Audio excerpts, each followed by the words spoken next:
오늘 참석해 주신 여러분께 제가 드리고자 하는 말씀은 왜 갑자기 40, 50대가 이렇게 특별히 힘들어졌냐 하는 말씀을 드리고자 합니다.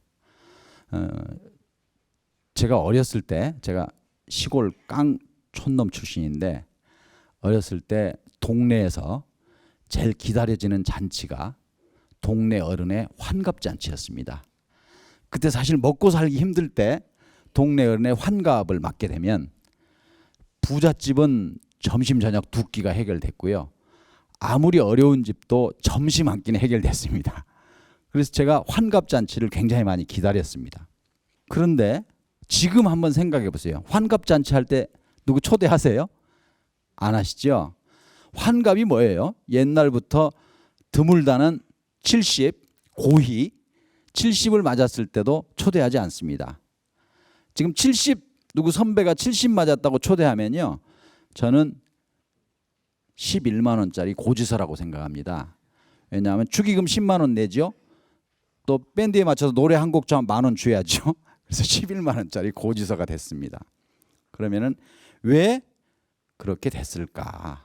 왜 그렇게 됐을까? 1960년에 우리나라 사람의 평균 수명이 쉬운 2살이었습니다. 그러니까 쉬운 2살밖에 못 사는 평균 수명에 부모님이 60 환갑을 맞았으면 이거는 당연히 축하할 일이죠. 부잣집이야 뭐 큰 잔치를 했고, 가난한 집은 심지어 돈을 빌려 가지고라도 부모님의 환갑 잔치는 해드리는 게 자식의 도리라고 생각을 했습니다. 50년이 흘렀습니다. 자, 2010년을 보겠습니다. 2010년에 한국 사람의 평균 수명이 얼마인지 아시나요? 네, 80세가 넘어섰습니다. 그럼 이걸 보시면 지난 50년 동안에 한국 사람의 평균 수명은 28살이 늘은 겁니다. 50년 동안에 28살이 늘은 거예요. 그럼 지금 여기 방청석에 앉아 계시는 여러분 중에 이 나이는 안 계시니까 각자가 나이를 한번 계산해 보시면 내가 저 나이 될 때까지 평균 수명이 는다 안 는다? 늘겠죠. 예, 늘겠죠. 그래서 제가 이제 막 환갑을 지났는데, 그런데 제가 이 나이까지 가려면 몇 년 남았습니까? 20년 남았죠. 20년 이제. 지금 이제 환갑이니까 20년 동안에 한 해에 50년 동안에 28년 늘었으니까 반년씩만 늘어난다고 하면은 제가 90까지 산다. 제 친구들이 90까지 산다 이렇게 이야기해도 무리가 아니죠. 동의하십니까? 그래서 제가 제 친구들한테, 야, 우리들은 특별한 일이 없으면, 또 하나님이 가끔 출석 부르다가 잉크 떨어져 가지고 미리 불려간 사람도 있긴 있어요. 특별한 일이 없으면 보통 사람은 90까지 산다. 제 친구들에게 그렇게 이야기를 하고 있습니다. 이게 지금 40, 50대 중년의 어려움이 가중되게 된 원인 아니겠습니까? 옛날에는 이런 정도의 돌아가셔 버렸으면은 사실 40, 50대 이런 프로그램 필요가 없죠. 그렇지 않습니까? 지금 아프리카에 가서 평균 수명이 60도 안 되는 나라에 가서 40, 50대 중년을 말한다 이야기하면 무슨 얘기입니까? 이렇게 나오지 않겠습니까? 자, 이걸 보시면 왜 갑자기 40, 50대가 이렇게 힘들어졌나 하는 것을 우선 첫째 느끼실 수 있습니다. 첫 번째 제가 말씀드리고자 하는 메시지는 우리들은 우리 부모님 세대에 비해서, 제가 행복인지 불행인지는 말 못하겠습니다. 하여튼 다행히도라고 이야기해야 될지 뭐 불행하게도라고 이야기해야 될지 모르지만 여하간에 이만큼 오래 살게 됐다. 그런데 더 중요한 건 뭐라고 생각하십니까? 정년은 하나도 안 늘었어요. 정년은. 그렇지 않습니까? 예나 지금이나 뭐 우선 공무원 정년 거의 똑같죠? 회사 정년 늘었나요? 오히려 빨라졌는지도 몰라요. 그렇지 않습니까? 뭐 우스갯소리로 4, 5정, 5, 6도라 그럽니다. 45세 정년 맞는 사람도 있습니다. 56세까지 하면 후배들이 도둑이라 그럽니다. 이런 우스갯소리가 나올 정도가 됐습니다. 그래서 그러면은 이렇게 세상이 바뀐 이 시점에서 그러면 40, 50대는 어떻게 살아야 될까 하는 게 450 중년 여러분 힘드시죠. 4050 중년 여러분 힘드시죠. 이런 프로그램을 만들게 된 동기라 하는 말씀을 먼저 드립니다. 지금 각자가 본인이 나는 몇 살까지 살까 한번 생각해 보시면 이제 대충 나오죠. 각자 뭐 여기 지금 방청석에 계신 분들 또 시청자 여러분이 다 다르기 때문에 제가 개인별로 몇 세까지 사실 겁니다 이렇게 말씀은 못 드리고 저는 대략 90까지 살 걸로 생각하고 있습니다 하는 말씀으로 첫 번째를 대신하도록 하겠습니다. 이렇게 하다 보니까 450 시대, 40, 50대, 4050 세대가 그 다음에 남은 인생을 어떻게 살아야 될까 하는 것이 이제 문제가 되게 됐다 하는 이야기입니다. 여기까지 지금 따라오고 계십니까? 네, 그렇습니다. 자, 두 번째, 정년이 빨라졌다. 왜 정년이 빨라졌을까요? 세상이 너무 급격하게 바뀌고 있습니다. 세상이 너무 급격하게 바뀌기 때문에 옛날에는 대학에 무슨 거 나왔습니까? 이런 이야기를 흔히 물어봤습니다.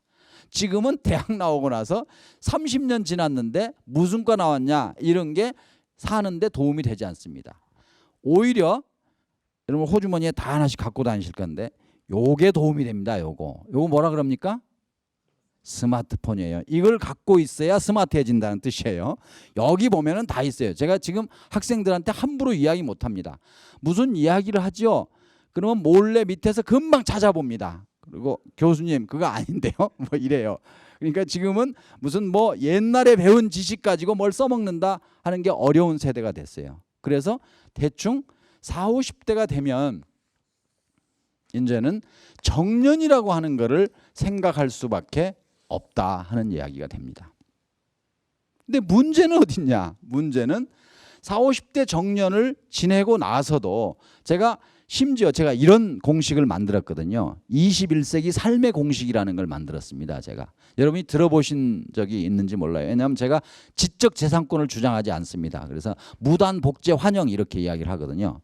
그러니까 제가 만든 21세기 삶의 공식은 30년을 부모 밑에서 살다가 30년을 부모 노릇하고 살다가 환갑을 맞으면 옛날에는 간단히 잠시 살다가는 나물여자 여생이었습니다. 나물여자 여생이었습니다.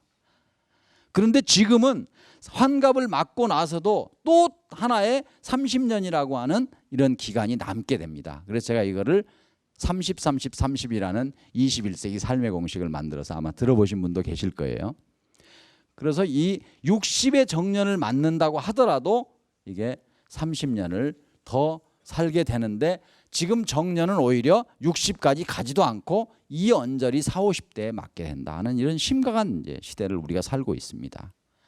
자, 그러면 오늘 제가 첫 번째 말씀드릴 순서는 내용은 자, 그러면 60 맞기 전에 어떻게 살아야 될까? 그러면 60을 맞고 나서는 어떻게 살아야 될까? 이런 이야기거든요. 제가 좋아하는 시 중에요. 로버트 프로스트가 지은 가지 않은 길이라는 시가 있습니다. 다 아실 거예요. 그렇죠? 가지 않은 길. 가지 않은 길은 뭐예요? 자기는 길을 몇 개만 갈 수 있어요. 우리가 한 인생에서 한 개밖에 못 가요. 그래서 내가 걸어오지 않은 길을 걸은 다른 사람은 어떤 식으로 살았을까? 근데 다른 사람이 많아요. 그렇지만 다른 사람 가운데서 남들이 볼 때나 본인이 생각할 때 성공한 삶을 사는 사람은 어떤 길을 걸었을까? 어떤 생각을 하고 살았을까? 어떻게 준비했을까? 그런 내용. 그러면 이제 여기 앞에 부분을 먼저 말씀드리고자 합니다. 살다 보면 뭐 걱정이 없는 인생은 아무도 없다고 저는 생각을 합니다. 그래서 불교라는 종교도 있고 뭐 기독교도 있고 뭐 다른 여러 종교가 있습니다. 종교까지 갈 것도 없습니다. 가장 쉽게 걱정이라고 하는 것이 없는 인생은 없다는 걸 설명해 주는 노래가 타타타라는 노래입니다. 타타타 아세요?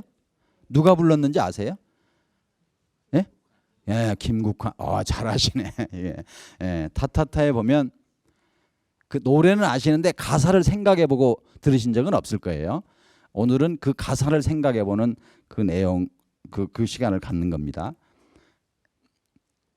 맨 마지막 부분만 할게요. 첫 번째는 어떻게 시작하는지 아세요? 야, 이거 노래 한 곡 좀 하고 가는 게 좋을 것 같긴 하네. 예. 네가 나를 모르는데 난들 너를 알겠느냐. 한 치 앞도 모두 몰라 다 한다면 재미없지. 그렇지 않아요? 다 한다면 무슨 재미가 있겠어요. 네, 1절보다 2절이 더 중요한데. 그렇죠? 알몸으로 태어나서 옷 한 벌은 건졌는데 한 세상 걱정조차 없이 살면 무슨 재미? 그런 게 삶이잖소. 예? 그런 게 덤이잖소. 그렇죠? 그러니까 걱정이 없으면 죽는 거예요, 사실. 그러니까 다 걱정이 있어요. 그런데 우선 첫째 걱정은 노후에 내가 경제적으로 과연 살 만큼 준비가 될까? 이 걱정 아니겠어요? 그러시죠? 그런 걱정 없는 분도 계신가 봐. 여기 대답 없는 거 보니까. 그래서 우선 첫째 여기서 어떻게 40, 50대에 노후 준비를 해야 그 다음에 뒤에 걱정 없는 인생을 살까? 요 말씀이에요. 그런데요. 왜 40, 50대에 노후 준비가 어렵다고 생각하십니까? 예? 쓰임새가 많아. 정답이에요, 정답. 쓰임새가 많아요. 그런데 그 쓰임새 1번이 뭐예요? 야, 진짜 여기는 뭐 정답 다 아시네, 정답을. 자식 교육 아니겠어요, 결국? 그렇죠? 예. 근데 왜 그러면 거기다가 우리가 올인을 하게 되느냐? 그렇죠? 우리 부모들이 우리를 어떻게 길렀습니까? 당신들은 다 희생을 하면서 우리를 길러주셨잖아요. 그 덕에 우리가 오늘날 이렇게 잘 먹고 잘 사는 거잖아요. 근데 우리 부모들은 자식을 몇 명쯤 낳습니까? 예? 예, 많죠. 우리 부모들이 몇 명쯤 낳는지 혹시 아세요? 제가 숫자를 가지고 말씀드리면 1960년에 우리 부모들이 자식을 평균 6명 낳았어요. 6명. 6명은 딸하고 아들이 조합이 괜찮을 때 이야기입니다. 예, 딸이 많은 집은 몇 명까지 낳았어요? 예, 많이 낳았어요. 배구팀은 문제가 아니고요. 어떤 집은 여성 축구팀 하나 만들고요. 마지막에 볼 주스라고 아들 낳은 집 있습니다. 있어요, 없어요? 옛날에 있어요, 사실. 그런데 지금은 몇 명쯤 낳는지 아십니까? 1.2명을 낳아요. 1.2. 무슨 애를 1.2명을 낳냐, 사람을. 군생하지 마세요. 10집 중에 1명을 낳는 집이 8집, 2명 낳는 집이 2집, 이러면 대충 1.2명이죠. 이런 시대가 됐어요. 그리고 6명을 낳은 자식이 성장을 해서 50 좀 넘으면 돌아가시는 부모님을 뒷바라지하거나 모시는 건 쉽다, 어렵다? 상대적으로 쉽겠죠. 뭐 아주 쉽다 그러면 며느리들이 욕할 거예요, 사실은. 무슨 소리냐 그러겠지만, 그러나 상대적으로. 근데 지금 하나밖에 안 나는, 많이 나와야 둘 낳는 애가 여기 지금 90 산다고 말씀드렸는데 90까지 사는 부모를 모시는 게 쉽다, 어렵다? 어렵다고요? 불가능하지. 뭘 어려워요. 이게 불가능한 거 아니겠어요, 이제? 그러니까 자식 덕보기는, 표현이 좀 야비하지만 이제 꽝이다 이런 얘기죠. 그렇죠? 그러니까 자식 덕 보고 살기는 힘든 세상이 됐다. 이게 아니, 오래 살게 됐다. 근데 자식 덕 보기는 힘든 세상이 됐다. 그러면 지금 주제가 뭐예요? 어떻게 노후에 경제적으로 준비가 될까? 이 주제를 지금 말씀드리고 있는데, 이제는 자식 보험이 유효하다, 안 하다? 꽝이다. 그러면 누가 준비하는 수밖에 없다? 답은 다 아시는 거예요. 그렇죠? 답은 다 아시는. 그러니까 자기가 준비하는 수밖에 없는 거예요. 이 굉장히 중요한 겁니다. 40, 50대 중년의 가장 중요한 메시지에 저는 1번을 이렇게 봅니다. 1번. 노후 준비는 누가 하는 수밖에 없다? 본인이 하는 수밖에 없다. 내가 하는 수밖에 없다. 이게 오늘 제가 드리고자 하는 첫 번째 메시지입니다. 이걸 혹시 우리 자식은 달라, 이게 벌써 효자 될 보여, 이렇게 혹시 생각하신다면 꽝이다. 꽝이다. 이 꿈 깨시라는, 깨몽이라고, 깨몽, 꿈 깨시라. 이제 요 대목을 제가 먼저 말씀드리고자 하는 거예요. 자, 다시 지금 옆으로 셀까 봐서 다시 돌아오는 거예요.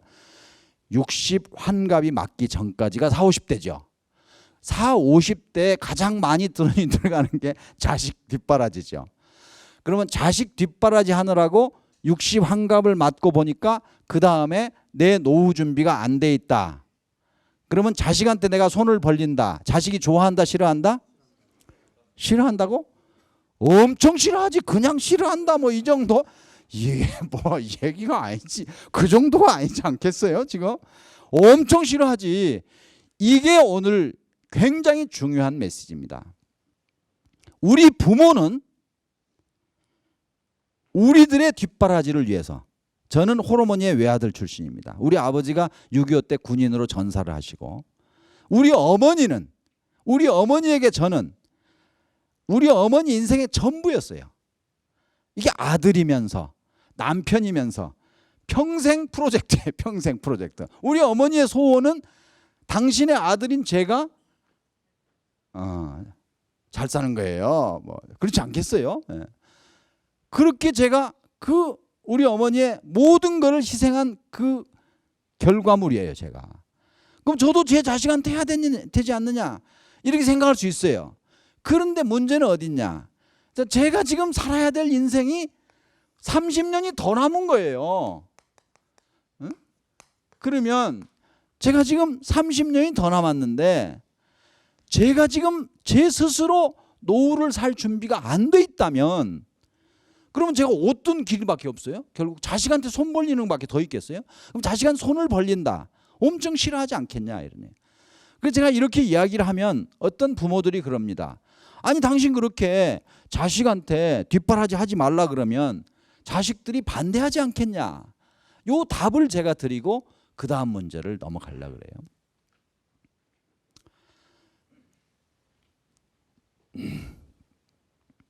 미국에 굉장히 유명한 대학교 이름이 뭐예요? 세계에서 1등이라는 대학교? 하버드라는 대학교가 있습니다. 그 대학교에 진짜 인기가 최고로 좋은, 이름은 좀 이상하게 생겼어요. 맨큐라고 하는 교수예요. 맨큐라고 하는 교수가 2008년에 그분이 몇 살인 줄 아세요? 2008년 2월 8일 날 50세예요. 50세. 지금 누구를 대상으로 지금 하고 있는 거예요? 40, 50대 딱 중간이 50이에요. 제가 그래서 맨큐 교수의 말씀을 여러분께 드리려고 하는 거예요. 맨큐 교수가 딱 50세가 되는 생일날 뉴욕 타임즈에다가 이런 글을 썼습니다. 이런 글을. 나의 생일 소원. 그 글의 내용을 제가 소개해드리면 제가 헛소리 아니라는 걸 증명을 하게 됩니다. 뭐냐? Not burdening our children. 자식에게 짐이 안 되기. 자, 이해하시겠죠? 자식에게 짐이 안 되는 거다. 아니, 맨키 교수의 생일 소원이 뭐냐? 나는 100살까지 살 것 같다, 이런 얘기. 1958년생이에요. 나는 100살까지 살 것 같은데 50배 생일에 자기 어머니한테 감사를 먼저 합니다. 저도 같죠? 우리 어머니가 나를 낳아서 잘 길러주신 덕에 내가 오늘날 이렇게 있다. 내가 100살 생일을 맞았을 때 우리 손자들이, 우리 할아버지가 자기한테 빚만 물려준 세대라고. 지금 미국의 나랏빚이 어떻습니까? 엄청나죠. 지금 1년 총 생산한 양하고 미국의 빚하고 똑같습니다. 지금 그래서 소위 국가 채무 100%라는 게 그런 뜻이에요. 이게. 그러니까 앞으로 50년 후에 내가 100세 생일을 맞았을 때 우리 할아버지는 우리한테 빚만 넘겨준 세대다. 이렇게 안 해야 되겠다. 이런 이야기인데, 저는 맨큐 교수의 그 뜻을 이렇게 여러분께 해석을 해드리는 거예요. 우리가 나이가 들어서 내가 자식 뒷바라지 하느라고 내 노후 준비를 못했을 때, 그때 내가 자식에게 손을 벌리게 되면 자식들로서는 그렇지, 정말 싫어하겠죠. 그래서 저는 우리들의 경제적 준비에 가장 중요한 일조는 늙어서 자식에게 짐이 안 되는 거다. 그 부제를 제가 소개해 드리는 거예요.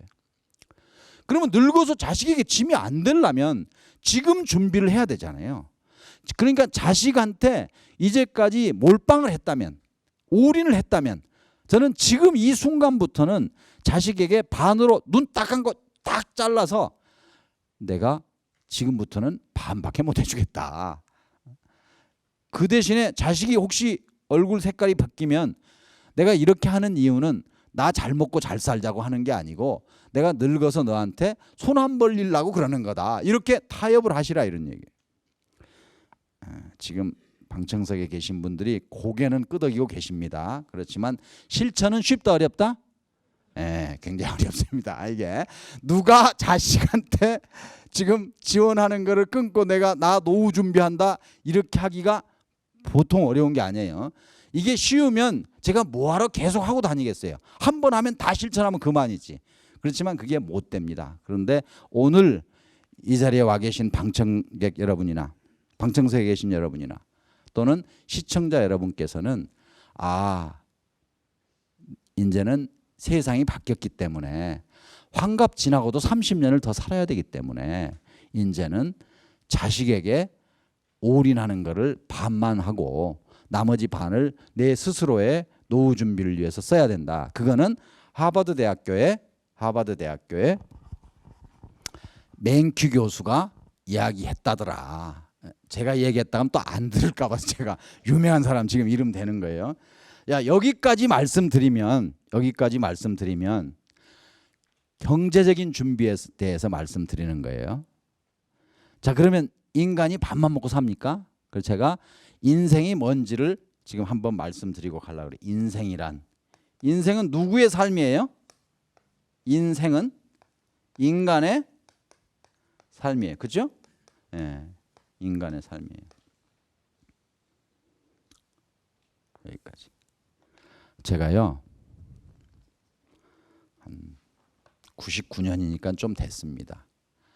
제가 전남대학교에 강의를 하러 가는데요. 저녁 특강을 하러 갔어요. 왜냐하면 그때 제가 청와대에 있을 때인데 일요일도 없이 못 쉬니까 어머니 산소를 못 가겠는 거예요. 근데 저는 어머니 산소에 갔다 와야 기를 받아요. 지난주 토요일 날 갔다 왔습니다. 지난주 금요일 날 기를 받는데 한 석 달쯤 못 가면 제가 이 기가 빠져. 부모란 살아계실 때나 돌아가실 때나 자식한테 기를 주는 그런 존재잖아요. 그렇죠? 그래서 제가 가서 우리 어머니 산소에 가서 이렇게 자리 깔고 앉아서 한 1시간쯤 대화를 하고 오면 기를 받아가지고 오는 거예요. 그래서 전남대학교에 이제 야간 강의를 이제 한다고 핑계 대고 새벽에 올라올 때 얼른 산소에 들렸다 올라고 갔는데 제가 가기 전에 한 달 전에요.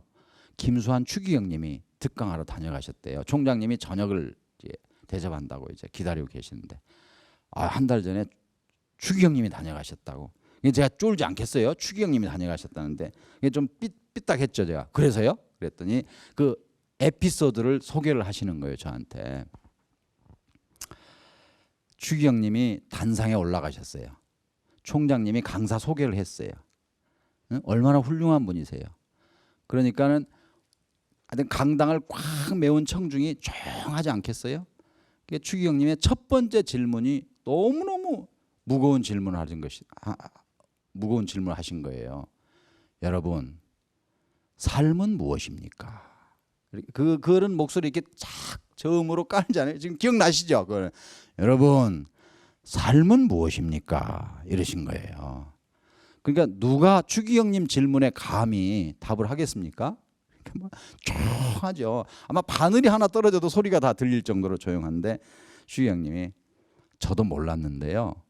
오늘 광주 오는 기착관에서 배웠습니다. 거기 삶은 계란이라고 써 있대요. 이렇게 얘기를 하셨다는 거예요. 실제 써 있잖아요. 거기 삶은 계란이라고. 그런데 인간의 삶이라고 제가 한 거는 인생이란요. 제가 먹고 사는 거다. 이렇게 이제 정의를 하면요. 먹는 문제가 해결되면 인간은 행복합니까? 안 안 그래요. 인간은 그렇지 않아요. 잠시예요, 잠시. 아니 그러면 1960년대에 못 살던 때하고 지금하고 그러면 언제가 행복하십니까? 제가 질문하면 다 지금의 행복하다 그래야 되는데 제가 여쭤보지 않습니다. 방청석에 지금 여쭤보면 반쯤은 글쎄 이게 왔다 갔다 하실 거예요. 왜냐하면 이 뒤가 있기 때문에. 그러면 사는 보람은 어디서 찾는 거냐? 요 질문이 그 다음에 남아 있는 거예요. 그래서 아까 뭐 하고 살 것인가 이렇게 답을 하셨잖아요. 이게 요 문제예요, 요 문제. 이게 간단한 문제가 아닙니다. 그런데요, 인생이라고 제가 말씀드렸지만 축생도 있어요. 축생 아시죠? 축생. 개나 돼지는요. 개나 돼지는 먹는 거 배부르면 다 해결돼요. 그래서 돼지는 배가 부르면 뭘 하는지 아세요? 노래 불러요. 노래. 꿀꿀꿀. 그게 노래예요. 돼지 노래. 꿀꿀꿀이라는 게. 그다음에 개는 배부르면 어떻게 해요? 꼬리를 흔들고 주인을 핥아요. 이게. 개 한 번도 안 보셨나? 이게. 예. 그럼 이제 그걸로 끝나는 거예요. 인간만이 배가 부르고 나도 안 되는 거예요, 이게. 자, 그러면 지금 40, 50대 중년 여러분. 그러면 먹는 문제 해결도 중요합니다. 그렇지만 먹는 문제가 해결됐다고 해서 자연스럽게 삶의 보람을 느낄 수 있습니까? 그럼 어떻게 살아야 됩니까? 이 문제를 제가 지금부터 좀 말씀드리고자 합니다.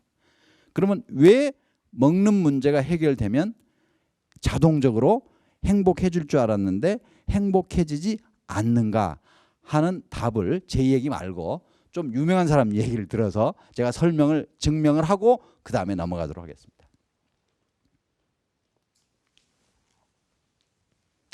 경제학이라고 하는 건요. 경제학은 굉장히 재미없는 학문이에요. 제가 명색이 경제학을 가르치고 있는 교수이긴 하지만 경제학은 잘 안 가르칩니다. 그거는 학교에서만 가르칩니다. 왜냐면 학교는 시험을 보기 때문에 싫어도 학생들이 해요. 근데 여러분을 모시고 제가 경제학 강의를 한다? 그러면 반은 주무실 거예요. 왜냐면 재미없거든요. 근데 경제는 중요한 거예요. 경제하고 경제학은 달라요. 그렇지만 하여튼 오늘은 제가 경제학 교수 중에 이런 사람이 있었습니다. 경제학은요. 뭐냐 하면 경제학은 어떻게 하면 똑같은 물건을 생산할 때 비용을 줄일 수 있을까? 이런 걸 고민하는 거예요. 어떻게 하면 똑같은 돈을 가지고 많이 생산할 수 있을까? 이런 고민하는 거예요. 그런데 경제학자 중에 이런 사람이 있었어요. 1974년에 이스터링이라고 하는 경제학자가 있었습니다. 근데 이 사람이 뜬금없는 질문을 한 거예요. 아니 경제가 발전하면 경제가 성장하면 인간의 행복은 증진될까?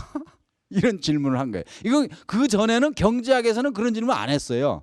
지금 제가 말씀드렸죠. 그건 경제학 영역이 아니라고. 행복이라는 주제는 경제학 영역이 아니었습니다. 근데 이 사람이 이런 질문을 한 거예요. 경제가 발전하면 경제가 성장하면 인간의 행복은 증진될까?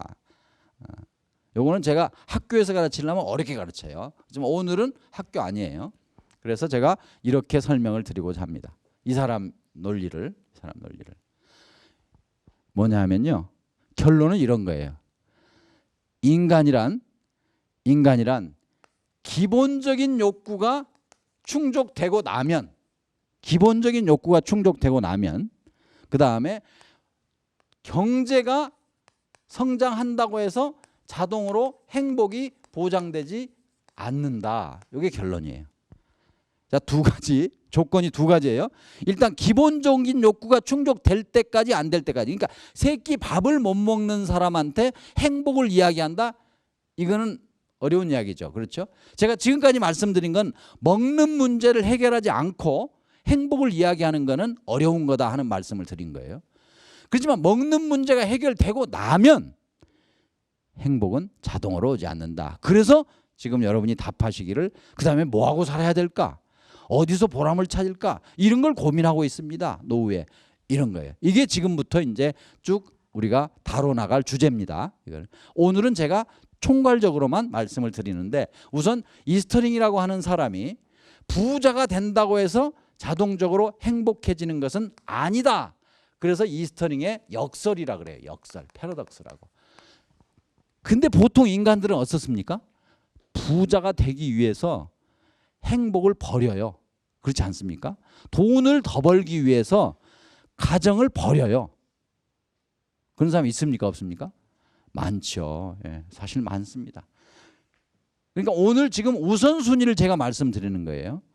일정 수준, 여러분이 지금 오늘 이 시간에 수강료를 내고 방청석에 오셨다는 거는 일단 기본적인 욕구는 해결되셨으니까 오셨겠지.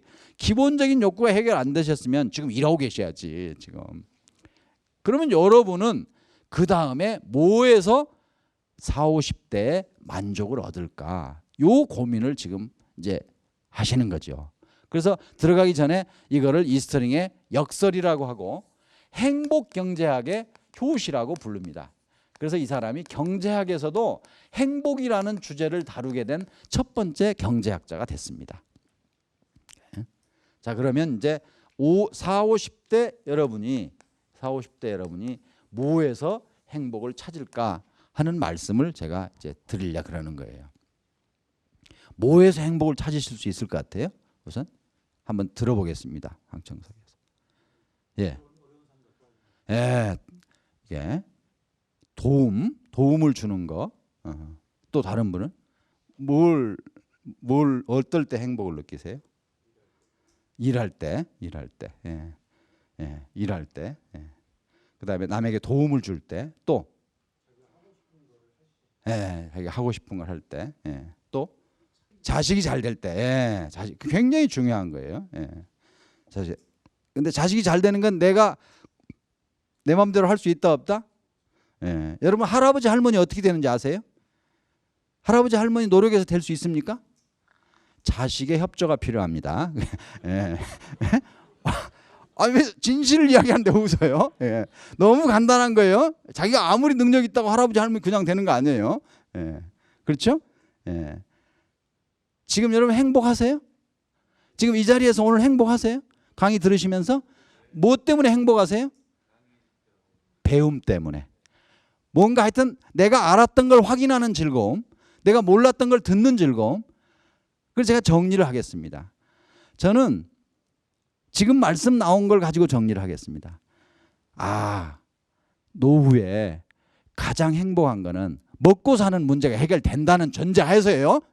그게 안 됐는데 무슨 행복이에요? 먹고 사는 문제만 어느 정도 해결된다면, 다시 한번 어느 정도 해결된다면, 이거는 뭐 욕심은 한이 없지만 어느 정도 해결된다면 그러면 남을 돕는 거가 참 행복이겠구나. 그 다음에 내가 뭔가를 일함으로써 나의 존재 가치를 인정받을 때 행복하겠구나. 그 다음에 물론 내 자식이 이제 잘 될 때 행복한 건 그건 당연한 거지만 내 마음대로 못하는 거예요. 그거는. 그 다음에 이렇게 여기 신청해가지고 오셔가지고 뭐 새로운 이야기를 듣는, 그것도 뭐 심각할 줄 알았더니 뭐 개콘이나 하는 이야기, 뭐 이런 이야기를 듣는 이런 행복. 자, 그러면 제가 결론을 내겠습니다. 그러면 인생에 40, 50대 인생에 남은 인생을 행복하게 살려면 첫째, 남한테 베푸는 일을 하면서 남을 행복하게 만들면서 내가 행복해지는 방법이 하나 있다.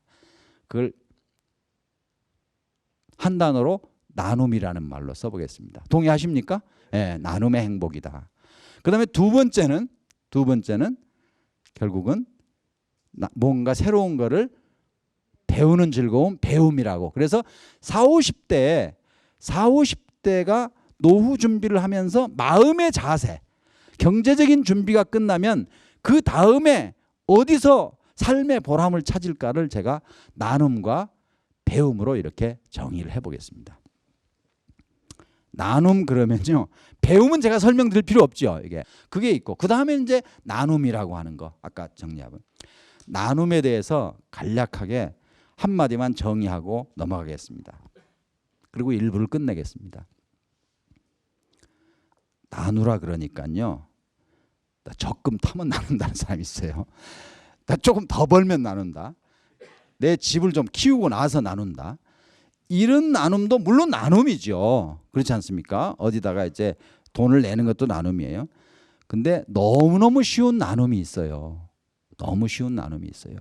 그거는 나보다 못한 사람에 대한 배려라고 생각을 합니다. 배려가 무슨 뜻인지 아시죠? 배려는요, 한자어예요.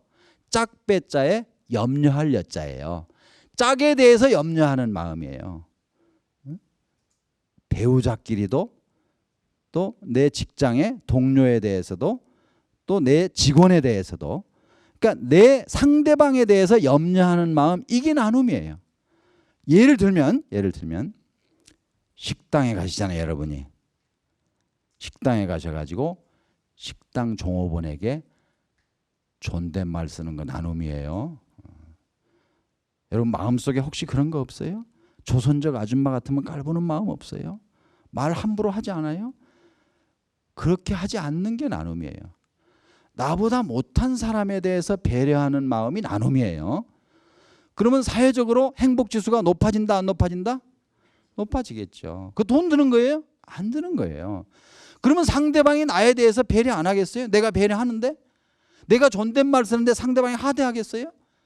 그렇게 해보세요. 그게 나눔이에요. 저는 40, 50대 중년 여러분에게 노후를 사는 방식 중에서 가장 쉽게 나눔을 실천할 수 있는 게 뭐냐? 상대방에 대한 배려. 너 몇 살이냐? 어디다 대고 젊은 놈이, 이런 거 아니에요. 이런 거 아니에요. 누구든지 다 나이 먹어요. 아마 여러분도 그 나이에 그랬을지 몰라요.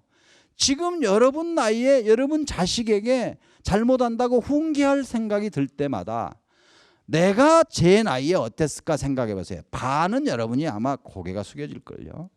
아버지보다 나은 아들이 많아요. 지금 자기 나이에 자기 아들을 같은 기준에서 혼내고 있는 거예요.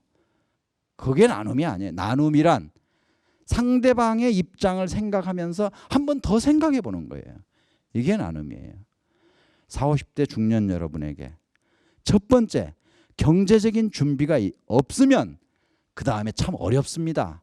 경제적인 준비를 하려면 자식들에게 이제까지 우리 부모가 우리에게 했듯이 하면 안 됩니다. 왜냐하면 늙어서 자식에게 부담이 되면 안 되니까, 손 벌리면 안 되니까. 거기까지가 첫 번째고. 그러면 경제적인 준비가 돼 있으면 그러면 그 다음에 자동으로 행복하냐?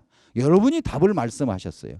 결국은 배움과 나눔을 실천하는 거, 이거가 가장 행복이 아니겠느냐, 이런 말씀이에요. 1부 순서를 여기서 마치겠습니다. 감사합니다.